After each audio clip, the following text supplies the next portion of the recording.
Hello and welcome to another Starcraft 2 video with GomJabbar. This is going to be a PvZ build, and we're actually going to look at two different games today. And this first game is actually against mtzu, which is a Masters Zerg player. I am still in Diamond, but I'm starting to get matched up with Masters players, so I'm getting a little hopeful. Maybe I'll move up next season. Should be pretty good. So, what this build is basically 2-base Mothership, and then we're going to go Zealot-Archon. And it's incredibly interesting how this works so well, but it feels kind of like virtually unstoppable once you get the Mothership out. I mean, it's pretty ridiculous how strong this build is, and I'm really excited to keep playing with it and demonstrate it to you. So, early game, right now we're just going to be doing either Forge Expand or 1-gate expand with a fast Stargate. Either way, you have to get a Stargate up pretty quickly, because we're going to be rushing for Mothership off 2-base. And we're going to go for the thinnest possible defense until we can get that Mothership up, as well as a very fast 2-base, obviously, because we want a lot of gas. And in this instance, on this map, this is kind of a big area to wall off. You can do it, and you can Forge Expand, but it really is more conducive to having 2 gateways. And so when I Forge Expand on this map, I like to have 2-gate Zealot pressure, and that doesn't really fit in with this build. So instead of that, I'm just going to go for a 1-gate Stargate expand, and we will take a look at that. It's been a while since I've done this build myself, but if you want to look at a good reference for this build, is a game with OGS MC, where he executes it in one of the previous MLGs, but there's a video on my channel that analyzes this 1-gate expand. So definitely check that out if you want a lot of details, but I'll go over what I can here. My opponent really briefly did some sort of strange 12 pool with a double extractor trick. I've never seen that build before. And now he's going to take his hatchery. So timing-wise, it's not going to be too weird long-term. And I think this pylon should actually be on the low ground, but I feel pretty risky moving down with just a Zealot and a single sentry. Because of his 12 pool, I wasn't sure how many links he made, if he was going for an early kind of pressure thing, which is quite common. A lot of players will make a lot of Zerglings when they suspect this sort of thing, and they'll just delay the Nexus. So I'm going to wait a little bit until I have a few more sentries before I move down. Basically, my pylon on 30 supply is going to be a low ground pylon. There it is.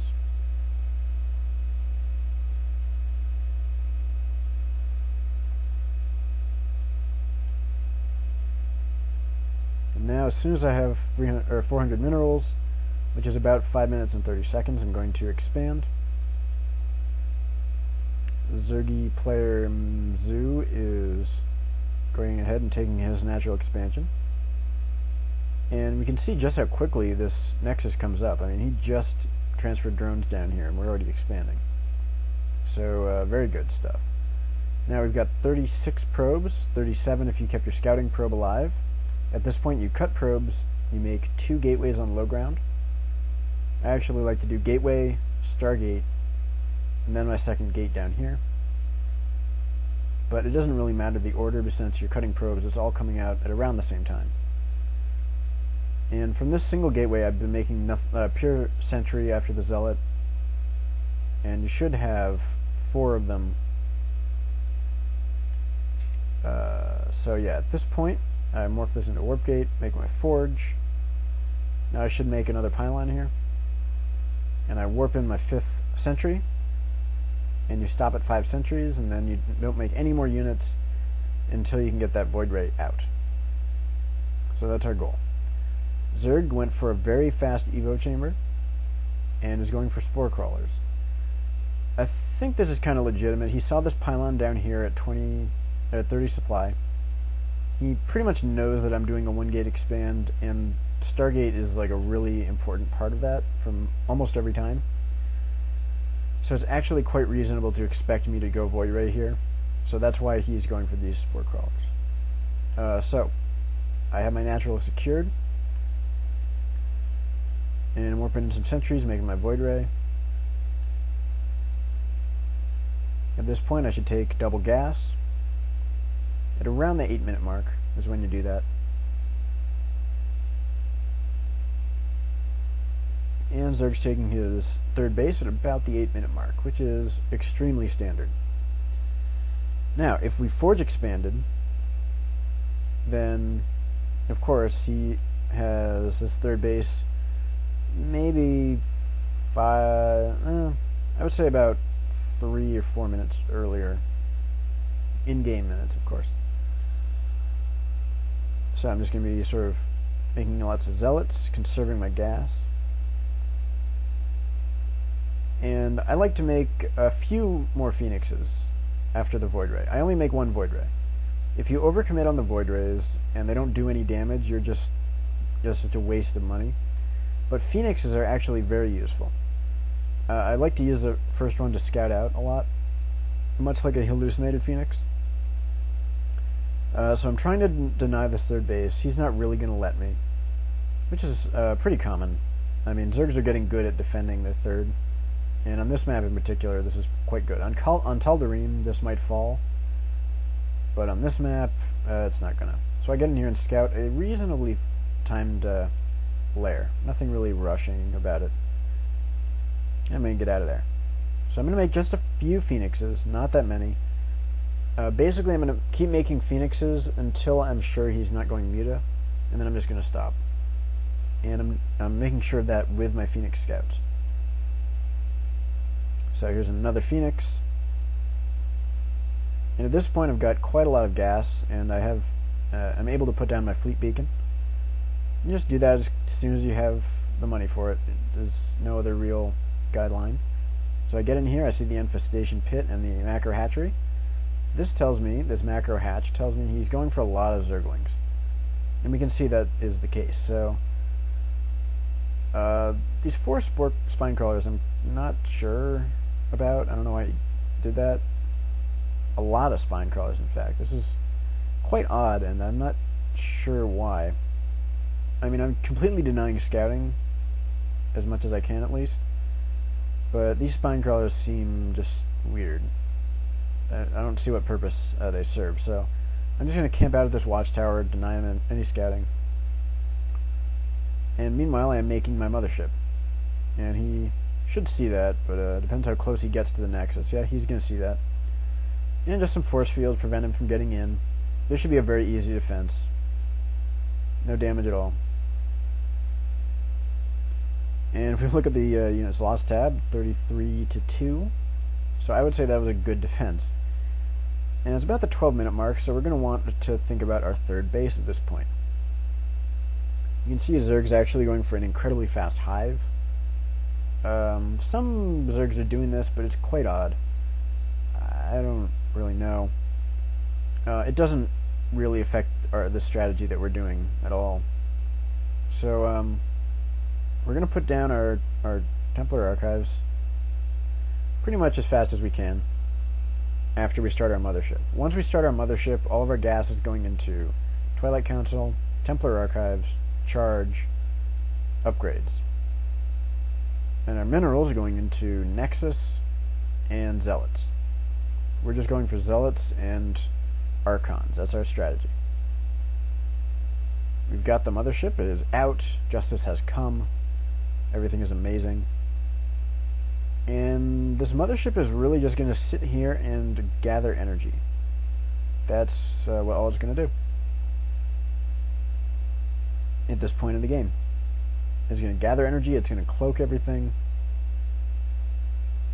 And yeah, at this point, There's a little bit of a mistake on my part. I have vision of this rock, and I know that he is coming through. I just didn't look at it, and I should be paying attention to that. So I just go ahead and have to cancel this Nexus, unfortunately. And I get in here and do some scouting. I see his hive is done, which is just such an odd decision.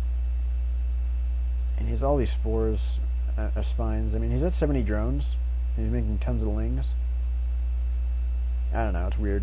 And here's his fourth base. Since he saw my third going down, he needs to do that. But Zerg's fourth base is actually not going to help him nearly as much as our third base will help us. So that's pretty good. One thing to note here is that I don't have any detection. None at all. So that's something to watch out for. I probably should have gone for a robo or some more cannons a bit earlier. But you know what, it didn't really come up in this game, so I'm not going to worry about it too much. Cirque's making an ultralisk cavern, which is just... So zealots, archons are really good against zerglings and ultralisks. How about that? He's also going to be making some infestors, which is pretty good. You know, you can't really fault him for that. And now this base, this is a greedy base. He can't really take this. He's trying to double expand, and we're going to max out before that base becomes useful. So, not really going to be that good. And he's going to catch this Void Ray, unfortunately. But it serves its purpose pretty well. It denied him quite a lot of scouting in the middle, in the watchtower. So basically at this point the strategy that we're doing is to sit on 3 base until we are maxed out on zealots and archons, and then we're going to go win the game. So not too long now. We've got about 30 supply left until we win the game. It's, you know, we're getting there. He's going to try a little bit of a zergling attack. Not the best idea, let's be honest here. I've got pure zealot. So yeah.